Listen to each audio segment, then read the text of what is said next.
d'abord qu'il y a le village de Santhiaba Majak et il y a la commune de Santhiaba Majak, les deux étant situés évidemment dans l'arrondissement de Cabrousse et dans le département de Oussouye, bien évidemment dans la région de Ziguinchor, c'est-à-dire en Basse-Casamance. C'est à l'instar de quelques villages, notamment à l'est, un des villages les plus impactés par la crise casamassaise. Parce que je rappelle que Santhiaba, déjà en 2002, sur les derniers recensements de la population et de l'habitat qui étaient réalisés par la NSD, nous étions autour à peu près de, on va dire, 300 et quelques familles qui y étaient. Et puis depuis lors, bien évidemment, à partir de 93, donc bien avant 82, le village a été presque abandonné à cause évidemment du conflit casamassé, mais particulièrement à cause de l'incursion du MFDC à l'époque.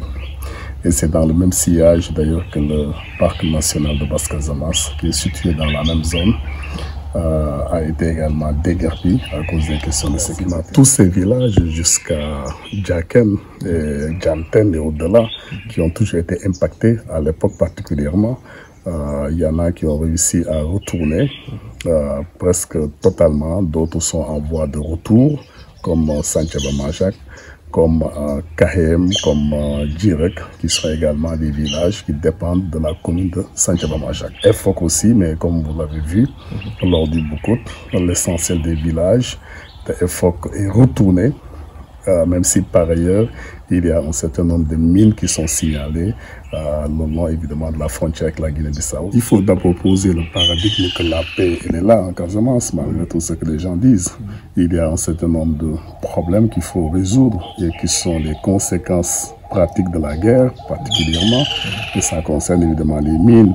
Dans cette façade sud-ouest de Oussouye, nous sommes quasiment à 165 000 m² de mines, simplement pour 5 villages. 5 villages.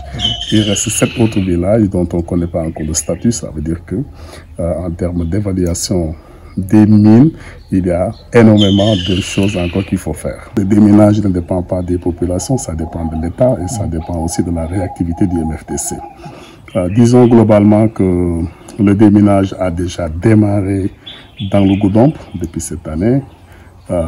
Il est en train de se poursuivre dans le Niassia.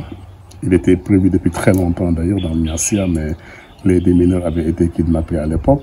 Et bien évidemment, on devrait commencer les déminages ici dans le Oussouye depuis juin. Mais les événements malheureux avec Feu Barthélemy ont fait qu'on a suspendu cela. Donc il y a une activité de déminage qui devrait commencer, qui a déjà commencé, qui devrait commencer du côté de Oussouye. Et je pense que ça, c'est la base fondamentale de la paix définitive. Parce que si on ne démine pas, en l'occurrence ici, on ne peut pas ouvrir le parc. Le parc est très contigu à Santhiaba Majak. On ne peut pas ouvrir un certain nombre de sentiers parce que les voitures ne pourront pas venir. Il y a des mines. Et le déminage reste encore la question principale, mais il est en train d'être fait. Sans doute pas avec le rythme que nous souhaitons, mais il est en train d'être fait.